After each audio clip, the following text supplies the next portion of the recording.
Perfeito. Cleitinho, vamos voltar para os bastidores.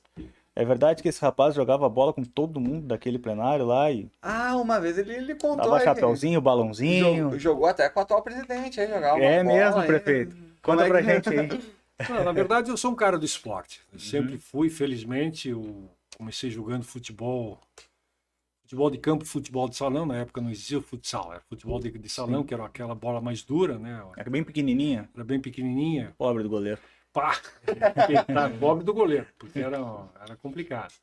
Jogava em Flores da Cunha, jogava muito futebol, era o meu esporte preferido. Fui a Caxias estudar o antigo científico no Cristóvão de Mendonça, aprendi a jogar vôlei, basquete, handebol. Acabei sendo campeão estadual estudantil de handebol. Uhum.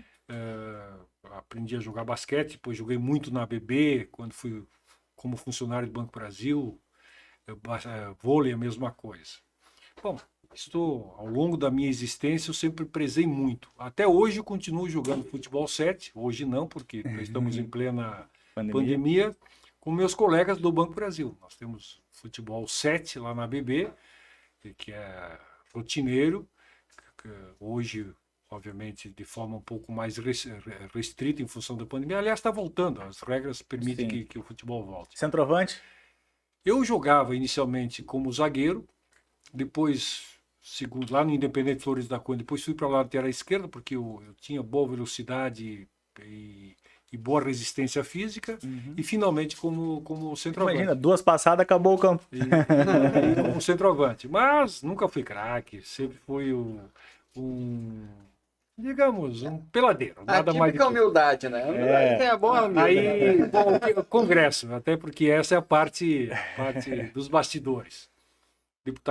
Me elegi deputado federal em 1990, assumi em 91, casualmente no mesmo ano que o Bolsonaro assumiu no seu primeiro mandato de deputado federal.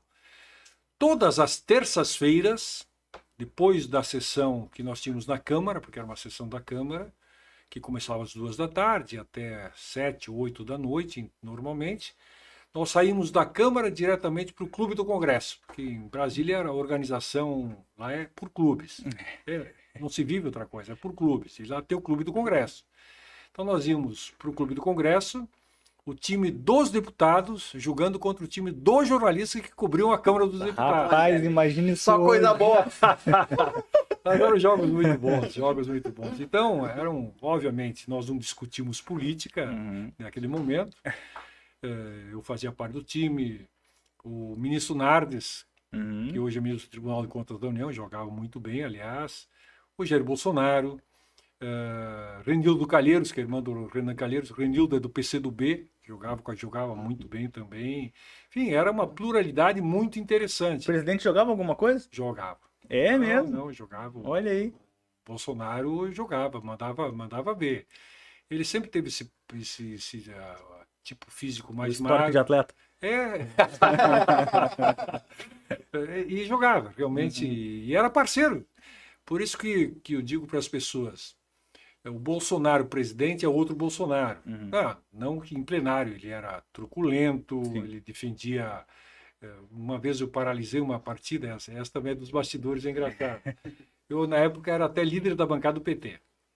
Muito amigo do Bolsonaro, nós amigos da convivência, mesmo tendo divergências políticas, nós sempre tivemos uma convivência muito boa. E aí, numa partida, eu disse, vou sacanear. Ele tinha defendido no plenário à tarde o fechamento do Congresso. Talvez vocês não lembrem, mas se voltarem no tempo, pesquisando, a primeira bandeira do Bolsonaro era o fechamento do Congresso Nacional. Essa era a bandeira, base dele. E ele, naquela tarde, tinha feito um pronunciamento na Câmara pelo fechamento do Congresso Nacional. Do Congresso, simplesmente. Aí... Quer acabar com o futebol, Foi o que disse. Aí eu disse, pessoal, chamei, antes de começar a turma, chamei todo mundo, jornalistas, eu tenho aqui um protesto a fazer, eu acho que o Bolsonaro não pode continuar no time. Foi aquele troço impacto, né? Imagina. Porque ele quer acabar com o time. Como acabar com ele? Ele quer fechar o Congresso, vai terminar com o time. Em algum momento, enquanto o senhor fazia o seu discurso ou refletia sobre a possibilidade de ter que desistir da candidatura, veio para o senhor a cena daquela eleição anterior, quando o senhor concorreu pelo PSB, aonde o senhor iria para o Senado e acabou também por uma, vamos dizer assim, uma confusão partidária, indo de última hora se candidatar a deputado federal? Na verdade, Lucas, não, porque são coisas completamente distintas. Na verdade, no PSB, eu fui convidado pela executiva, pelos 21 membros da executiva estadual, para entrar no partido para concorrer ao Senado. Foi isto.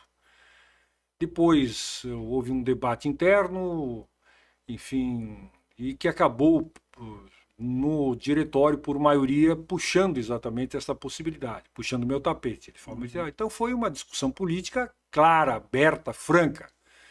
Mesmo que eu entenda que tenha sido uma sacanagem muito grande entre o convite feito pela unanimidade, para quem viu de fora também, do PSB, e a decisão do diretório, mas pelo menos foi feito.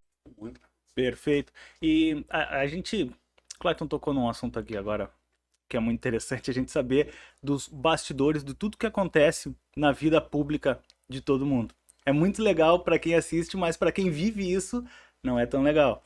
E recentemente o senhor passou por uma candidatura à prefeitura de Porto Alegre, onde o senhor estava muito bem colocado, com chances reais de chegar ao segundo turno e disputar as eleições, possivelmente chegando à prefeitura da capital mais uma vez. O senhor que já foi por duas oportunidades prefeito aqui.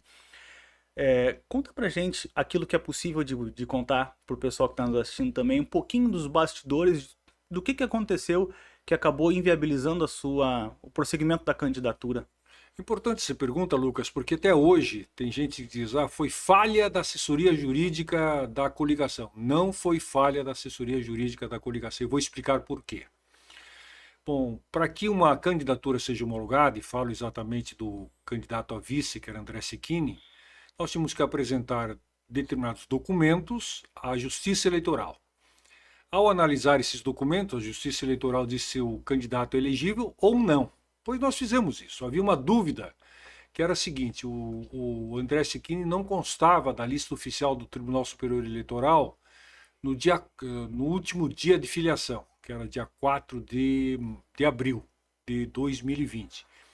Consequentemente, teoricamente, ele não poderia ser candidato. Mas existe uma súmula do Tribunal Superior Eleitoral que diz claramente, se o candidato provar que de boa fé ele se filiou, mas por algum problema político ou técnico, o seu nome não consta da lista oficial do TSE, ele tem direito a concorrer. Então esse é o pressuposto da boa fé.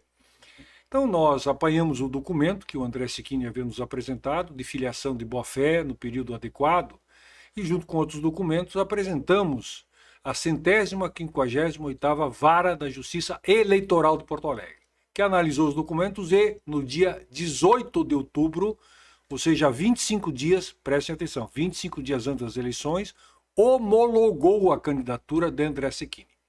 Então não houve falha alguma, na verdade nós tínhamos o reconhecimento da Justiça Eleitoral de que a candidatura do André Cecchini estava ok. Na medida que estava ok, nós mantivemos. Se, obviamente, a Justiça Eleitoral naquele momento dissesse André Cecchini é inelegível, nós teríamos prazo, por isso eu fiz questão de salientar dia 18, porque eram 25 dias, nós tínhamos prazo para substituir o candidato a vice. Por que é que eu chamo a atenção dos 25 dias? Porque tanto a lei eleitoral de 1997, que é a Lei Geral das Eleições, quanto uma súmula de 2019 do Tribunal Superior Eleitoral, dizem claramente, até 20 dias antes das eleições é possível substituir-se os candidatos considerados inelegíveis. Mas diz mais do que isso. Qualquer processo de elegibilidade ou inegibilidade tem que ser decidido em primeira e segunda instância até 20 dias antes das eleições. Por quê? Obviamente, para permitir que o candidato inelegível seja substituído ou pelo partido ou pela coligação. O que acabou acontecendo?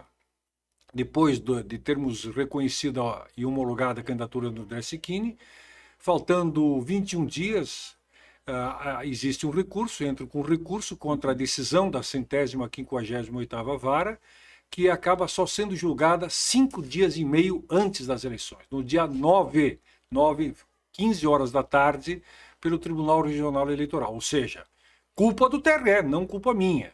Ou seja, eu não causei nenhum retardamento, não fui responsável por isso. Por que estou chamando a atenção disso?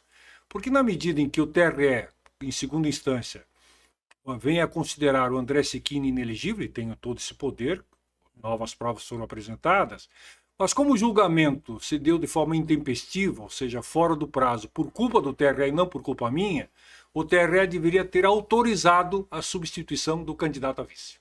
E não autorizou. Então é importante que a gente lembre isto. Aí realmente rasgou-se a Lei Geral das Eleições, rasgou-se a súmula do Tribunal Superior Eleitoral. Mas os meandros são muito mais complicados. Por quê? Não vou, obviamente, aprofundar, mas só para dar umas pistas para quem nos assiste. Em primeiro lugar, quem entrou com recurso foi um candidato desconhecido, do PRTC. Desconhecido fez 300 votos. Casualmente, esse candidato desconhecido não contratou nenhum advogado dos que nós tínhamos aqui, Lieverson Perim, Antônio Augusto, dos famosos que realmente poderiam pleitear a impugnação da chapa. Contrata um advogado, isso está nos autos, que tem o seu escritório no metro quadrado mais caro comercial do país, na Avenida Paulista. Que tem, bom, aí casualidade, que tem como cliente esse escritório de advocacia o ministro da União. Aí, com provas dadas por quem? Pelo DEM. Esse indivíduo, que obviamente entrou com a impugnação, hoje é secretário adjunto do governo atual. Então, tem história mal contada nisso, com toda certeza, mas passou, é só como eu tinha que explicar, e não vou deixar de explicar o que aconteceu. Esta é a verdadeira história, mas passado. Aí vem a seguinte, que eu vou continuar, como se fosse uma pergunta. Mas por que Fortunati renunciou? Eu não renunciei. É importante deixar claro que no dia 9, 15 horas, na decisão do Tribunal Regional Eleitoral, ao impugnar o vice, o TRE impugnou a chapa. Então, eu estava impugnado. Então, na prática, eu estava impugnado. Não poderia concorrer no domingo seguinte. O que se abria? Abria a possibilidade de um recurso junto ao Tribunal Superior Eleitoral. Então, tem que entender isso. O que eu abri mão no processo foi de recorrer ao Tribunal Superior Eleitoral. Por que eu decidi não recorrer? Porque nós entraríamos, eu ganharia uma liminar com toda certeza, mas nós entraríamos no domingo sob júdice, na verdade, com uma instabilidade jurídica maluca, trazendo instabilidade para o sistema como um todo. Por isso abri mão. Então eu não abri mão da minha candidatura, eu abri mão do recurso, porque eu estava impugnado. E a bagunça na cabeça do eleitorado, né, Clayton? Imagina, as pessoas deviam... Essa instabilidade gerou uma confusão completa. As pessoas não sabiam se o Fortunati era candidato, se elas poderiam votar no Fortunati, se elas acabariam anulando o voto se votassem no Fortunati, como que estava todo esse jogo jurídico que dificulta muito para o eleitor. Numa eleição extremamente disputada. Exatamente. E a pergunta assim, mesmo depois da eleição, não cabe mais recurso no TSE? Porque foi uma dor de cabeça, não, né? Depois, porque tem prazos, na verdade. A Justiça Eleitoral, a Justiça como um todo tem prazos recursais, mas a Justiça Eleitoral ela tem prazos que contam, inclusive, final de semana, exatamente pela atipicidade do sistema eleitoral. Sim. Então, os prazos passaram, eu abri mão desse recurso e terminou. C'est fini, como diz aquele personagem da escola do professor Raimundo. É isso.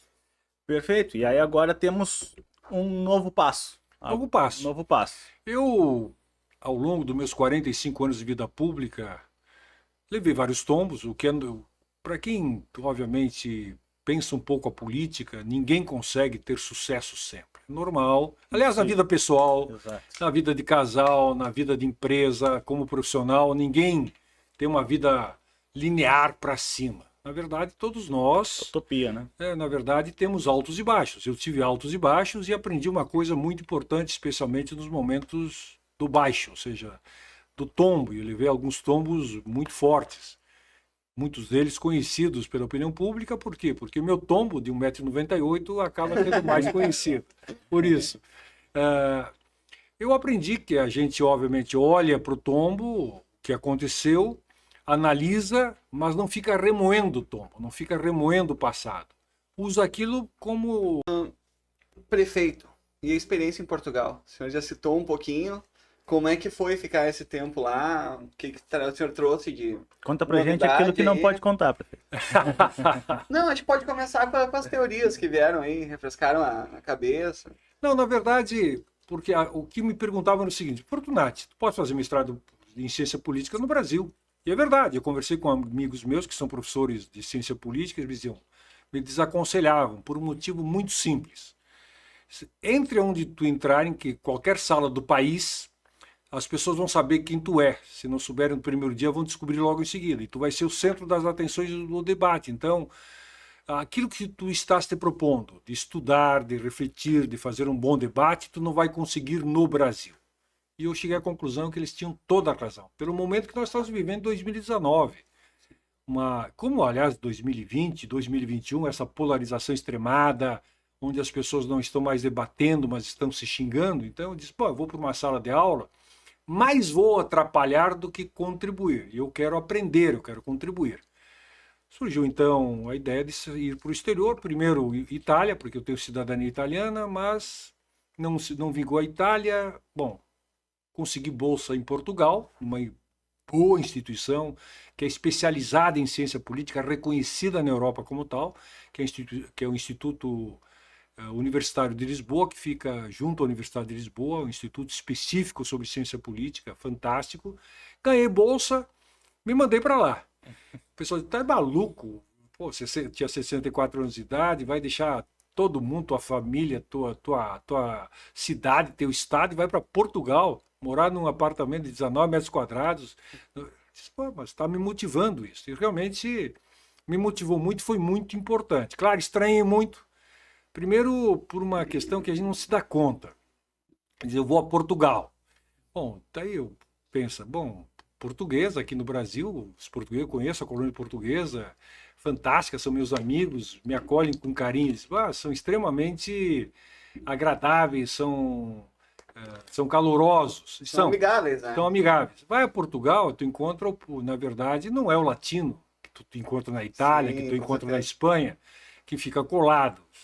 Tu encontra um português do norte, tu encontra um europeu do norte, frio, na verdade, distante, muitas vezes mal educado no trato, ou seja, tu vai numa repartição, faz uma pergunta, ele te responde a segunda e já vem patada. Mas não é só comigo, não foi comigo, é com geral. Sim. Porque é esta forma como eles tratam. Na verdade, com o passar do tempo, tu acaba conhecendo os portugueses, aí muda muito. Eu tenho um grupo de portugueses que eu me relaciono até hoje pelo WhatsApp, que é coordenado pelo Augusto Morgado, conselheiro do Esporte Clube Internacional, que é o cônsul do Esporte Clube Internacional lá em Portugal, que é português. E ele me apresentou para o grupo dele. Então aí eu rompi a bolha. Eu entrei na bolha graças ao Augusto Morgado. Aí mudou. Então Legal. aí os portugueses mostram que são fantásticos na convivência, adoram boa comida, bons vinhos. Elas têm excelentes vinhos em Portugal. Então foi uma convivência muito boa. Mas na minha turma, nós começamos a turma com 30 alunos, 3 brasileiros, eu não conhecia as outras 2, mas casualmente uma delas tinha morado em Porto Alegre, me conhecia, eu a não conhecia, mas eu me conhecia. Ela até brincava comigo depois, quando a gente foi... Eu participei de todos os protestos contra a prefeitura em 2013. Foi muito divertido. A outra é uma advogada de Brasília. Enfim, depois mais 5 africanos. Primeiro dia já estava enturmado com os africanos. Olha aí. Completamente... Estava enturmado, gente boa. Mas com os demais, com os restantes, que eram todos portugueses, jovens, que tinham recém saído da universidade, muito difícil. Praticamente entrosamento zero no primeiro semestre. Olha, quem me conhece sabe que eu sou tranquilo, fácil, eu rapidamente me enturmo. Segundo semestre, que aí me enturmei completamente, mudou muito. Mas então, eu quero chamar essa atenção. Segundo aspecto que me chamou a atenção em Portugal, o grande preconceito contra os brasileiros. Não me venham com esse papo que não tem preconceito contra brasileiro. Eu, não contra mim, porque o que eu menos pareço na Europa é ser brasileiro. Quando falo, as pessoas percebem, mas assim, meu tipo físico, quem me conhece sabe. Eu aqui no Nordeste brasileiro vou para o hotel, saem falando inglês comigo. É verdade, é tipo físico. Então não é preconceito, então eu não senti o preconceito, mas todos os brasileiros com quem eu convivi, trabalhando, estudando, todos eles relataram exatamente casos de mostrar um estigma muito forte. Aí tem uma história que ela é bastante real, confirmado pelo grupo de amigos portugueses, do Augusto Morgado e companhia, que foi o seguinte: há uns 30 anos atrás, houve uma grande leva de garotas de programa do Norte e do Nordeste com seus cafetões para Portugal e causaram o maior rebuliço. Por sinal, hoje é dia da garota de programa, né? Hoje dia 2, dia da garota de programa. Informado, não. Informação aqui. Parabéns aos trabalhadores, né? E trabalhadores também. E também. Sim, tem os dois. E aí, em função disso, especialmente as mulheres portuguesas têm uma resistência muito grande com as mulheres brasileiras que estão em Portugal, mesmo hoje, 30 anos depois. E as mulheres, especialmente as mulheres, sentem muito esse estigma que ficou sobre as brasileiras. Então tem lá em Portugal tem um certo estigma contra o brasileiro, mas de qualquer forma, o que se percebeu? Tu entra num bar, num restaurante, num hotel, qual é a língua falada? É o português do Brasil. Português do Brasil. Português do Brasil. Ou seja, são brasileiros que... Por quê? Porque exatamente por sermos... O brasileiro é mais jogo de corpo, atende bem, mais sorridente. Quem vai lá, obviamente, tenta fazer isso da melhor forma possível. O atendimento acaba sendo muito melhor. E os portugueses contratam brasileiros e africanos. Olha aí. Que têm o mesmo comportamento. Os africanos são... Porque o português mesmo é ruim de negócio. O português mesmo é mais duro, né? Então tem menos diplomacia no trato com as pessoas. Coisa que o brasileiro, felizmente, consegue fazer.